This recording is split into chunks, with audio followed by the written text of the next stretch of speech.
Hello friends, அஸ்ஸலாமு அலைக்கும். Welcome to Hasees recipes Tamil. நம்ம இன்றைக்கி பார்க்க போகிறது ரொம்ப சிம்பிளாக செய்யக்கூடியான ரொம்ப டேஸ்டியான ஒரு பன்னீர் கிரேவி தான் பார்க்க போகிறோம். இதோடைய டேஸ்ட்டு உண்மையாகவே ரொம்ப நல்லா இருந்தது. வீடியோவை ஸ்கிப் பண்ணாமல் பாருங்கள், அப்போ தான் உங்களுக்கு கிளியராக புரியும். நான் சொல்லக்கூடிய சின்ன விஷயம் கூட உங்களுக்கு யூஸ்ஃபுல்லாக இருக்கலாம். அதனால் ஸ்கிப் பண்ணாமல் பாருங்கள். நம்ம வீடியோக்குள்ளே போகிறதுக்கு முன்னாடி ஹசீஸ் ரெசிபீஸ் தமிழை சப்ஸ்கிரைப் பண்ணாதவங்க சப்ஸ்கிரைப் பண்ணிக்கோங்க. பக்கத்துள்ள பெல் ஐக்கானையும் கிளிக் பண்ணிக்கோங்க. ஆளுங்கிற ஆப்ஷனையும் கிளிக் பண்ணிக்கோங்க. அப்போ தான் நான் போடக்கூடிய எல்லா வீடியோஸும் உங்களுக்கு நோட்டிஃபிகேஷனில் உடனே வரும். வாங்க வீடியோக்குள்ளே போகலாம். இந்த கிரேவி பண்ணுறதுக்கு நான் 150 கிராம் அளவுக்கு பன்னீர் எடுத்திருக்கேன். இது நம்ம வீட்டில் ரெடி பண்ணது தான். இது எப்படி பண்ணலாங்கிற அந்த வீடியோ நான் உங்களுக்கு கூடிய சீக்கிரம் அப்லோட் பண்ணுறேன். நீங்கள் அதை செக் பண்ணி பார்த்துக்கோங்க. ஒரு பேன் சூடு பண்ணிக்கிறலாம். பேன் நல்லா சூடாயிருச்சு. இப்போ ஒரு 2 டேபிள் ஸ்பூன் அளவுக்கு எண்ணெய் ஊற்றிக்கிடலாம். எண்ணெய் லேசாக சூடாகணும்.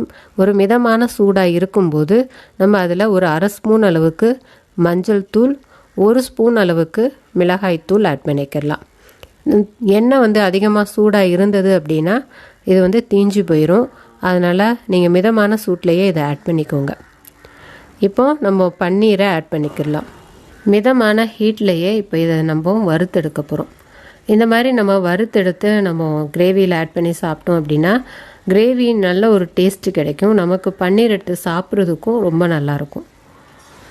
கொஞ்சமாக நம்ம உப்பு ஆட் பண்ணிக்கிறோம். அப்போ தான் பன்னீர் சாப்பிட்றதுக்கு நல்லாயிருக்கும். ஒரு 5 நிமிஷம் மட்டும் நம்ம இதை வறுத்தெடுத்துக்கிடுவோம். நம்ம அதிக நேரம் வறுத்தெடுத்தோம் அப்படின்னா அது ரொம்ப ரப்பரி ஆயிரும், சாப்பிட்றதுக்கு சாஃப்டாக இருக்காது. அதனால் அதிக நேரம் ஆக்காமல் 5 நிமிஷத்துலேயே நம்ம எடுத்துருவோம். இப்போ பார்க்கும்போதே உங்களுக்கு தெரியும் நல்லா பன்னீர் வறுபட்டுருச்சுன்ட்டு. இப்போ நம்ம இதை எடுத்துடலாம். வேறு ஒரு பவுலுக்கு நம்ம ட்ரான்ஸ்ஃபர் பண்ணிடலாம்.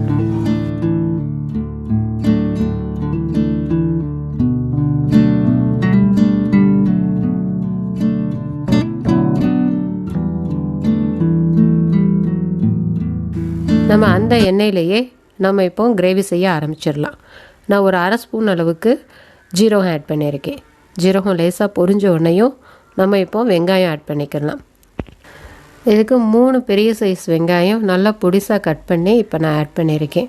இது கிரேவிங்கிறதுனால வெங்காயம் கொஞ்சம் ஜாஸ்தியாக ஆட் பண்ணோம்னா கிரேவி கொஞ்சம் நிறையா கிடைக்கும். அதுக்காண்டி தான் வெங்காயம் சீக்கிரம் வதங்கிறதுக்காண்டி இப்போ நம்ம உப்பு ஆட் பண்ணிக்கலாம். தேவையான அளவு உப்பு ஆட் பண்ணிக்கோங்க.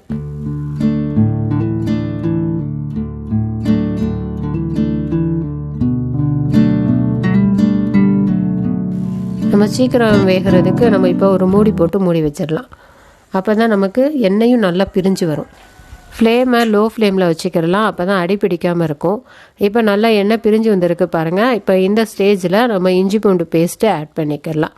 நான் 1 ஸ்பூன் அளவுக்கு இஞ்சி பூண்டு பேஸ்ட்டு ஆட் பண்ணியிருக்கேன். இஞ்சி பூண்டு பேஸ்ட்டுடைய பச்சை வாசனை போகிற அளவுக்கு லேசாக நம்ம வதக்கிக்கிடலாம்.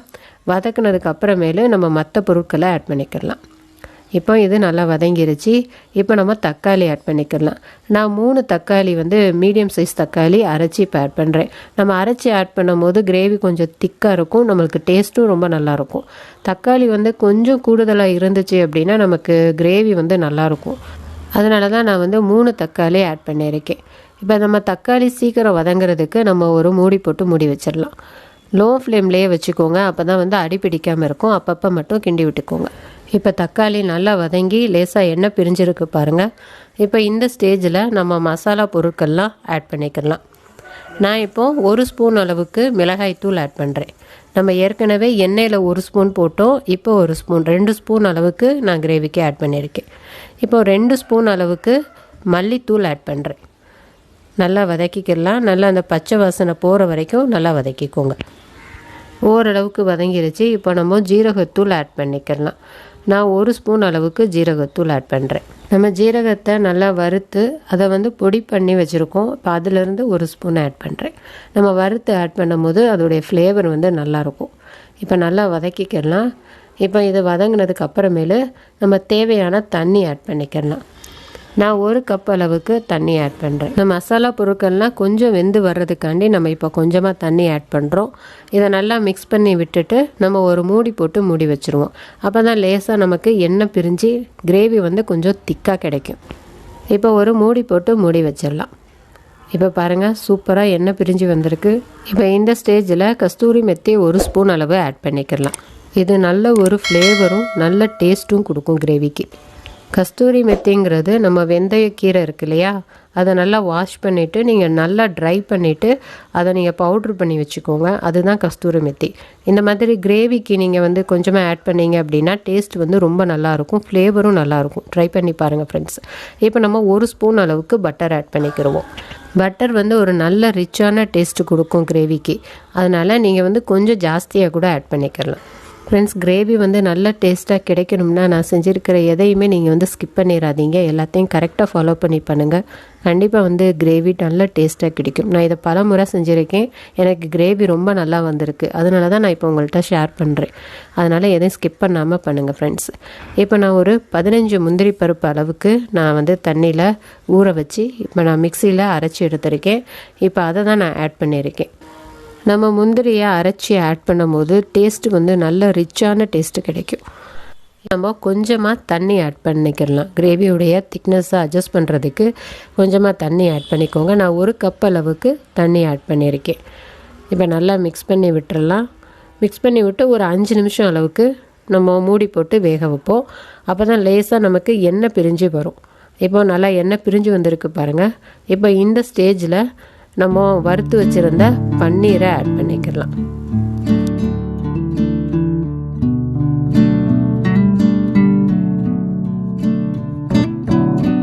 இப்போ ஒரு மூடி போட்டு ஒரு 5 நிமிஷம் அளவுக்கு நம்ம வேக வச்சு எடுத்துருவோம். லேசாக எண்ணெய் பிரிஞ்சு வரும்போது நம்ம ஆஃப் பண்ணிடலாம். அதிக நேரம் நம்ம பன்னீரை வேக வச்சோம் அப்படின்னா அது ரப்பரி ஆயிரும், சாப்பிட்றதுக்கு அவ்வளோவா நல்லா இருக்காது. இப்போ பாருங்கள், சூப்பராக நல்லா எண்ணெய் பிரிஞ்சு வந்திருக்குன்னு சொல்லிட்டு இதுதான் வந்து கரெக்டான ஸ்டேஜ். இப்போ ஃபைனலாக நம்ம கொஞ்சமாக மல்லி ஆட் பண்ணி லேசாக மிக்ஸ் பண்ணி விட்டுட்டு நம்ம ஸ்டவ் ஆஃப் பண்ணிடலாம்.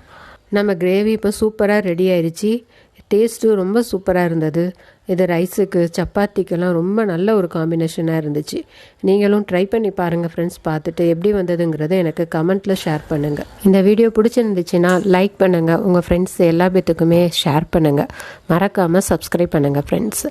தேங்க்ஸ் ஃபார் வாட்சிங். நம்ம நெக்ஸ்ட் வீடியோவில் பார்க்கலாம்.